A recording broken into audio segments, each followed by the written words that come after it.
शुभ प्रभात। हिंदी सुलभ भारतीय व्याकरण और लेखन कक्षा छठी में से हम आज दूसरा पाठ पढ़ेंगे। पाठ का नाम है संज्ञा। तो देखो, हमने पहले वर्णमाला पढ़ा है, तो आज हम संज्ञा पढ़ेंगे। तो देखिए, जिन शब्दों को वाक्य में प्रयोग किया जा सकता है उन्हें पद कहते हैं। तो देखो, हमने यह जो संज्ञा है तो यह 5वीं में पढ़ा था। तो देखिए, जिन शब्दों को वाक्य में प्रयोग किया जाता है, यानी यहाँ पर क्या है, वाक्य और शब्द आ गए।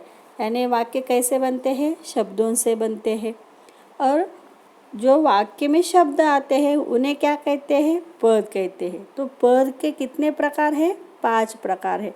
तो देखिए, हमने यह सारा जो सिलेबस है 5वीं कक्षा में पढ़ा था। तो देखिए, इन पद के 5 जो प्रकार है वह है संज्ञा, सर्वनाम, विशेषण, क्रिया और अव्यय। तो देखिए, वाक्य में आने वाले शब्द को पद कहते हैं। तो देखिए, यहाँ पर क्या है, सेंटेंस है, बबलू खाना खाने लगा। बबलू खाना खाने लगा। इस वाक्य में रेखांकित सभी शब्द क्या है, पद है। सभी शब्द क्या है, पद है। तो देखिए, हम यहाँ पर क्या करेंगे, कुछ सेंटेंस है, तो यहाँ पर मैं पढ़कर आपको दिखा रही हूँ। ऋत्विक एक गांव में रहता था। यहाँ पर ऋत्विक के शब्द के नीचे रेखांकित किया गया है। पोटली पर परी का चित्र बना था। यहाँ पर पोटली है। मुझे शांति निकेतन जाना था। इस वाक्य में शांति निकेतन के नीचे रेखांकित किया गया है। उसके बाद चिंकी चिड़िया का घोंसला पेड़ की शाखा पर था। खुशी से ऋत्विक की आंखें भर आई। तो देखिए, यहाँ पर सभी रेखांकित शब्द किसी न किसी व्यक्ति, पक्षी, वस्तु, स्थान, भाव आदि के नाम है ना। तो देखिए, ऋत्विक यह व्यक्ति है, पोटली वस्तु है, शांति निकेतन स्थान है, चिड़िया पक्षी है, खुशी यह क्या है, भाव है। तो यह सारे क्या है, नाम है। तो इसीलिए ये शब्द क्या हो गए, संज्ञा हो गए। ये शब्द क्या हो गए, संज्ञा हो गए। तो देखिए, हम इसकी व्याख्या देखेंगे। व्याख्या यानी डेफिनेशन। तो देखिए, किसी व्यक्ति, पशु, पक्षी, वस्तु, स्थान, गुण, भाव आदि के नाम को संज्ञा कहते हैं। यानी संज्ञा किसे कहते हैं, पता चला, व्यक्ति, वस्तु, स्थान, पक्षी, भाव आदि के नाम को संज्ञा कहते हैं। तो देखिए, संज्ञा के 5 प्रकार है। कुल मिलाकर संज्ञा के कितने भेद हैं, 5 भेद है। लेकिन छठी कक्षा में आपको 2 ही भेद के चर्चा हमें करने हैं, यानी जानकारी लेनी है। पहला है जातिवाचक संज्ञा और दूसरा है व्यक्तिवाचक संज्ञा। तो जातिवाचक संज्ञा, तो देखिए, इनके पहले मैं आपको क्या पढ़कर दिखाऊंगी, तो इसके एग्जाम्पल्स। मनु बड़ा होशियार लड़का है। बसंती हवा आम के पेड़ पर चढ़ी। हमारे घर के सामने गोदावरी नदी बहती है। बाल भारती स्कूल में भी सब बबलू से परेशान थे। देखिए, यहाँ पर रेखांकित शब्द कौन कौन से हैं, लड़का, पेड़, नदी, स्कूल। यानी ये रेखांकित शब्द संज्ञाएं है। सही, क्या है, संज्ञाएं। यानी ये संज्ञाएं व्यक्ति है, वस्तु है, स्थान है आदि। तो देखिए, लड़का, लड़का यानी व्यक्ति हुआ, स्कूल, नदी, पेड़ ये सारे स्थान और वस्तुएं हैं। तो देखिए, यह क्या दर्शाते हैं, यह पूरे वर्ग को सूचित करते हैं। पूरे वर्ग को सूचित करना यानी क्या, लड़का, यह शब्द किसी भी लड़के के लिए प्रयोग किया जाता है। जैसे समर्थ है, बबलू है, ऋत्विक है, ये सभी कौन है, लड़का है, लड़के हैं। सही है। यानी किसी भी नाम न लेते हुए, यानी ऋत्विक यह नाम न लेते हुए या समर्थ नाम न लेते हुए, यानी यहाँ पर कौन सा शब्द है, लड़का, यह शब्द उन्होंने उपयोगित लाया है। आगे है पेड़। पेड़, यह शब्द पेड़ के लिए प्रयोग किया गया है, यानी अनेक वृक्षों के लिए, जैसे आम है, बरगद है, पीपल है, तो ये सारे क्या है, पेड़ है। यहाँ पर पेड़ का नाम कहाँ है, क्या नहीं, सिर्फ पेड़, यानी एक वर्ग को सूचित करती है। नदी, नदी देखिए गोदावरी, गंगा, जमुना, ब्रह्मपुत्र, यह सारे नदी है, लेकिन यहाँ पर नदियों के नाम लिखे गए क्या, नहीं।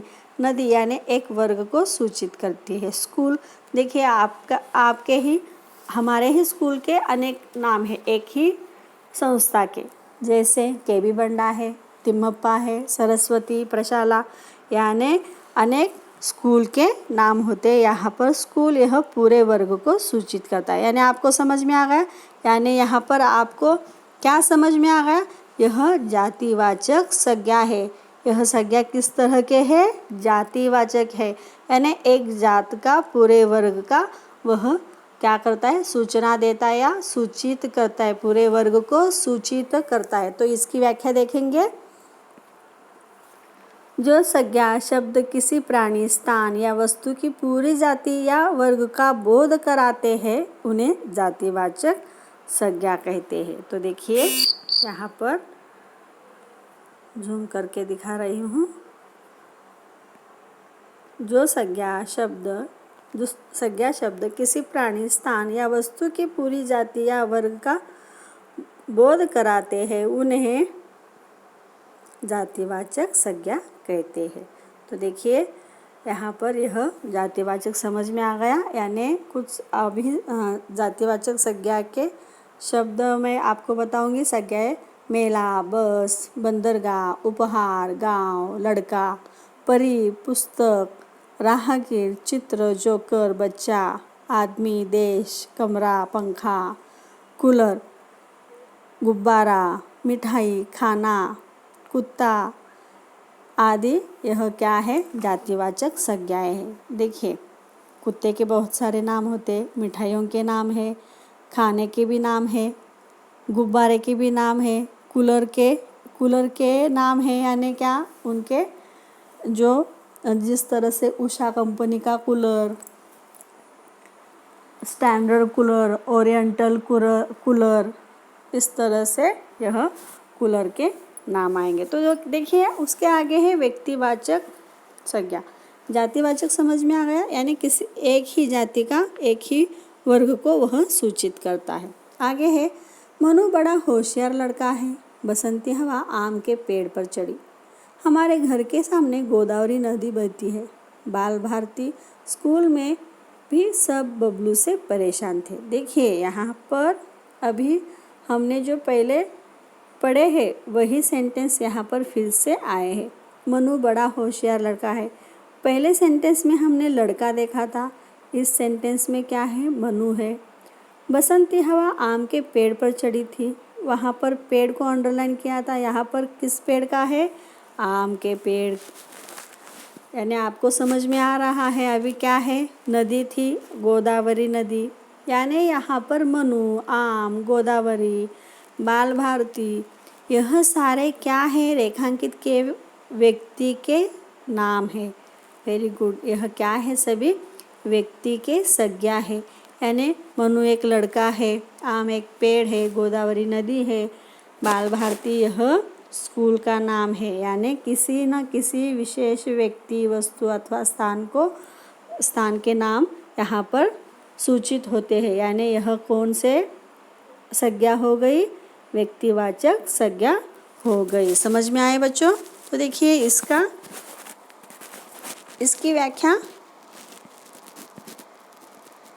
किसी विशेष प्राणी, स्थान, फल, फूल, वस्तु इत्यादि के नाम को व्यक्तिवाचक संज्ञा कहते हैं। देखिए किसी विशेष प्राणी, स्थान, फल, फूल, वस्तु इत्यादि के नाम को व्यक्तिवाचक संज्ञा कहते हैं।